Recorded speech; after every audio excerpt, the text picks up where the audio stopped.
Bom dia, boa tarde, boa noite, talvez. Não sei a que horas você vai assistir a esta aula.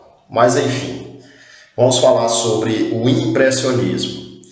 Esse foi um movimento artístico que revolucionou profundamente a pintura e deu início às grandes tendências da arte do século XX.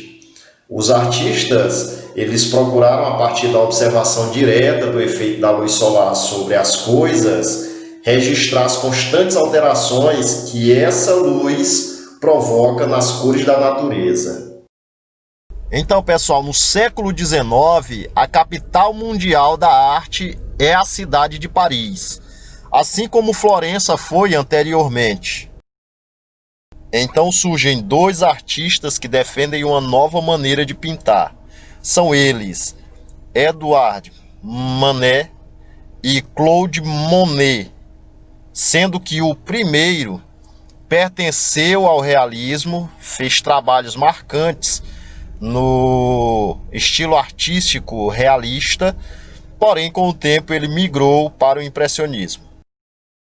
O estilo impressionista é um dos 4 movimentos que se opuseram ao neoclassicismo, sendo que ele é considerado mais radical em relação ao estilo acadêmico.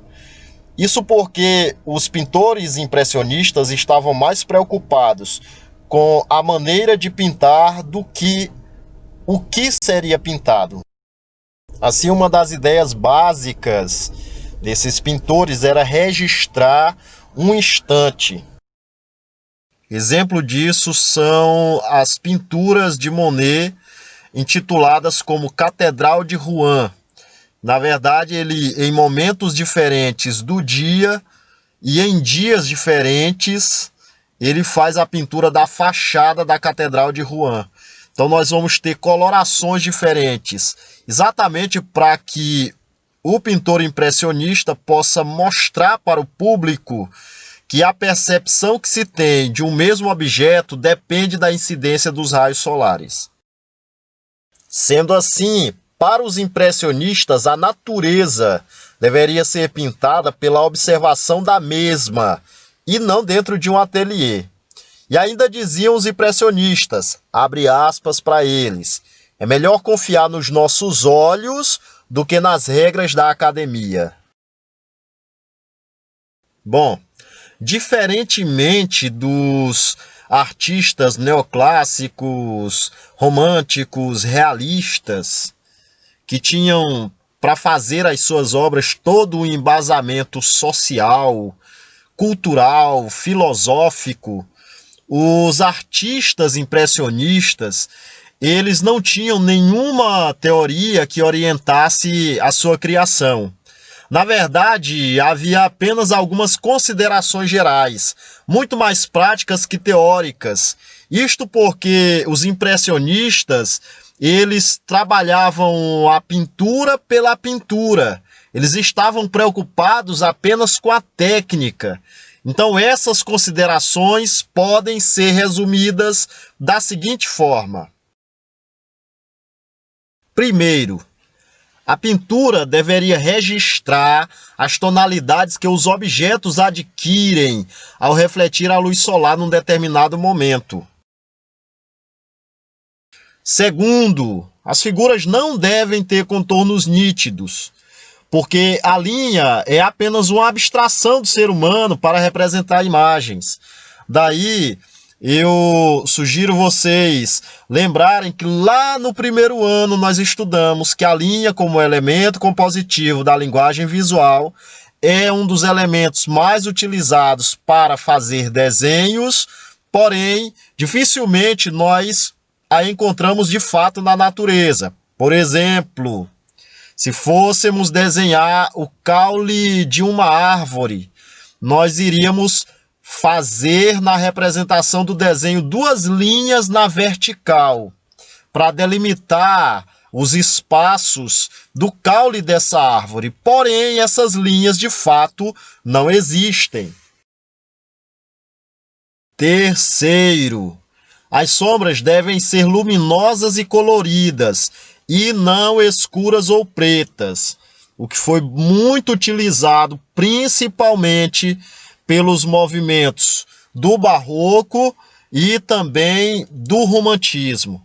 Além disso, o contraste de luz e sombra, eles devem ser obtidos de acordo com a lei das cores complementares, que também vimos no ano passado, uma cor oposta à outra, a cor negativa da outra. E por fim, as cores e tonalidades não devem ser obtidas pela mistura das tintas na paleta do pintor. Elas deveriam ser puras e dissociadas nos quadros, em pequenas pinceladas. É o observador que vai combinar as várias cores. Daí a mistura deixa de ser técnica para ser óptica.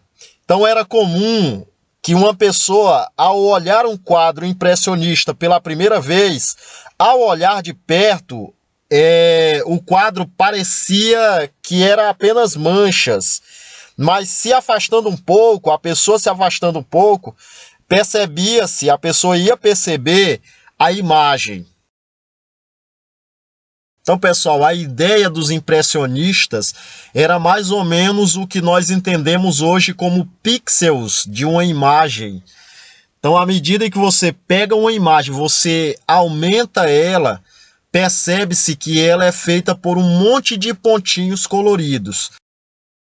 Em 1874, quando houve uma grande exposição artística em Paris, como os impressionistas, as suas obras foram rejeitadas, eles resolveram fazer um grupo e montar a sua própria exposição. Conta-se que na exposição de 74, um crítico de arte resolveu ir até a exposição dos impressionistas. Chegando lá, ele se depara com a obra de Monet, pintada em 72 e exposta em 74, intitulada Impressão Nascer do Sol.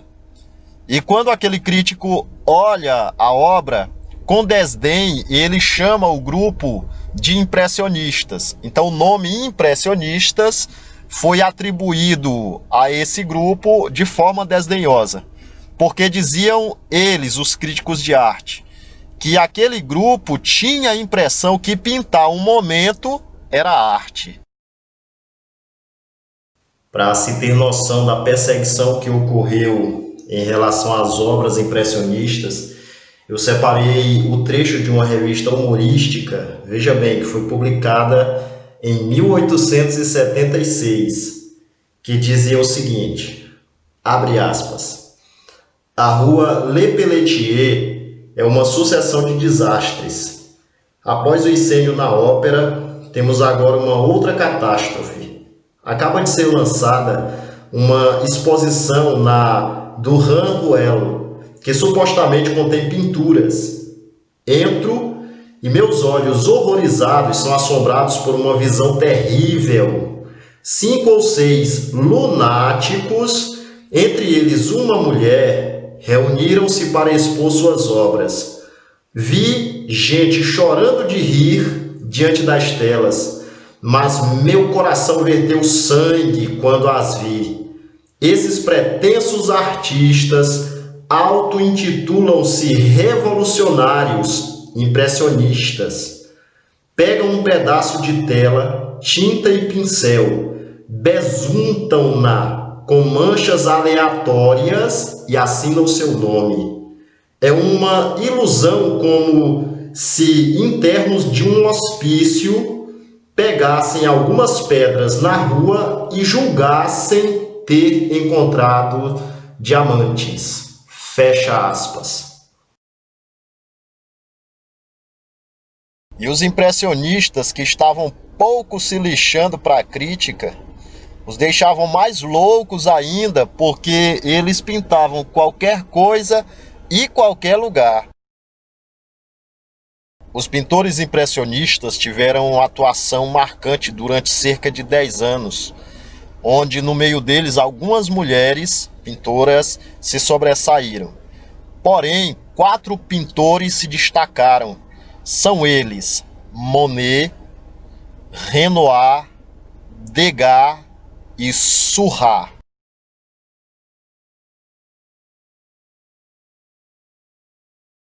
Em relação a Claude Monet, a sua grande preocupação são as pesquisas com a luz solar refletida nos seres humanos e na natureza.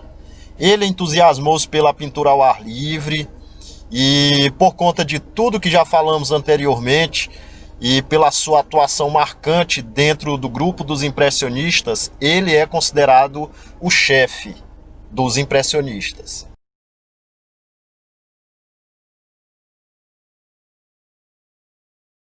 Apesar da importância de Monet para o movimento impressionista, foi Pierre Renoir que ganhou maior popularidade entre eles. E chegou mesmo a ter reconhecimento da crítica em vida, o que nem sempre é tão comum para os pintores. Os quadros de Renoir manifestam a alegria e a intensa movimentação da vida parisiense no fim do século XIX.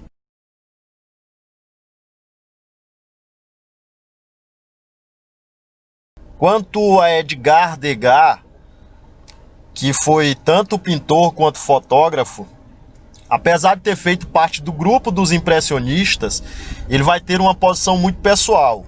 Por exemplo, ele valorizou o desenho e, portanto, se utilizou da linha, preferiu pinturas em ambientes fechados e, portanto, utilizou a luz artificial, diferentemente dos impressionistas que preferiam pintar em ambiente aberto por conta da luz natural. E a grande preocupação de Degas era flagrar um instante da vida das pessoas. Por isso a sua pintura é chamada de pintura fotográfica.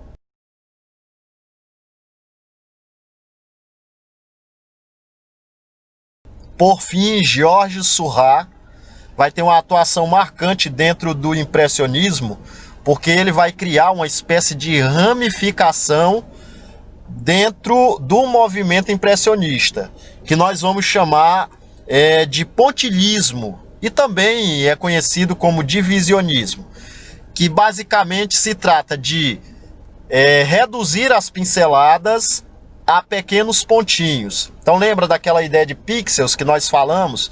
Imagine que você saísse de uma imagem em HD para uma qualidade melhor, Full HD ou outra qualidade melhor ainda. É mais ou menos isso. Também é importante destacar que aqueles que têm boa memória se lembrarão da primeira aula do ano passado, quando falamos sobre os elementos compositivos e falamos sobre o ponto, nós citamos esse pintor, Seurat. Ok, pessoal, finalizamos aqui agradecendo a atenção de todos. Gostaríamos de lembrar a vocês que o que estamos repassando aqui é feito de forma superficial. Vocês poderão aprofundar esses conhecimentos pesquisando em outras fontes, especialmente na internet. E, enfim, tudo de bom a todos vocês. Valeu!